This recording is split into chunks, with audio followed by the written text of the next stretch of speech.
Hi friends, ഞാൻ ഉമ്മച്ചിയെ കൊണ്ടാക്കാനായിട്ട് ട്രിവാൻഡ്രം എയർപോർട്ടിലോട്ട് വന്നേ. ഉമ്മച്ചിയിൽ നിന്ന് തിരിച്ചു പോവുകയാണ്. അപ്പം ആദ്യം വരുന്നില്ല എന്ന് വിചാരിച്ചിരുന്നതാണ് ഞാൻ. അപ്പം പിന്നെ പെട്ടെന്ന് ഉമ്മ ഇറങ്ങിയപ്പോഴത്തേക്കും ഉമ്മ പറഞ്ഞ് ഞാനിവിടെ റെഡിയായി ചെല്ലാൻ പറഞ്ഞു. പിന്നെ ഞാനും കൂടി പെട്ടെന്ന് റെഡിയായി കയറി വന്ന്.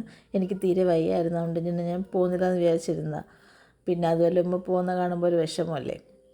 അപ്പോൾ പിന്നെ ഉമ്മ പോകുന്നത് വരെ കരയാതെയൊക്കെ നിന്ന്, പക്ഷേ കയറി അങ്ങ് അകത്ത് ചെന്നതിനായിട്ട് ഭയങ്കര വിഷമമായിരുന്നു. പിന്നെ ഞാൻ കുറച്ച് നേരം പാർക്കിങ്ങിനവിടെ പോയിരുന്ന കരച്ചിലൊക്കെ ആയിരുന്നു. അപ്പം ഞാൻ നോക്കിയപ്പോൾ അച്ഛന് മുകളിൽ ട്രോളിയിൽ വണ്ടി തള്ളിക്കളയുന്നിടയിൽ കൂടി. അങ്ങനെ പിന്നെ അത് കുറച്ച് നേരം വീഡിയോ എടുത്തുകൊണ്ടൊക്കെ ഇരുന്ന്. അത് കഴിഞ്ഞ് കുറച്ച് കഴിഞ്ഞ് നോക്കിയപ്പം അച്ഛൻ ട്രോളിക്കകത്ത് നിൽക്കുന്നു, അച്ഛൻ്റെ അനിയും പയ്യൻ തട്ടിക്കൊണ്ട് പോകുന്നുണ്ട്. അപ്പോൾ അത്രയേ ഉള്ളൂ ഫ്രണ്ട്സ്. വീഡിയോ ഇഷ്ടപ്പെടുകയാണെങ്കിൽ ലൈക്ക് ചെയ്യണേ, ചാനലും കൂടി ഒന്ന് സബ്സ്ക്രൈബ് ചെയ്തേക്കണേ. നാളെ തൊട്ട് നമ്മുടെ വീഡിയോസൊക്കെ കാണും. കുറച്ച് ദിവസം എനിക്ക് വയ്യാഞ്ഞുകൊണ്ടാണ് വീഡിയോസ് ഇല്ലാഞ്ഞ്. നമ്മുടെ പെൻഡിങ് വീഡിയോസ് കുറേ ഷൂട്ട് ചെയ്തിരിപ്പുണ്ട്. എല്ലാം ഞാൻ നാളെ തൊട്ട് അപ്ലോഡ് ചെയ്യുന്നതായിരിക്കും. അപ്പോൾ ഓക്കെ ഫ്രണ്ട്സ്.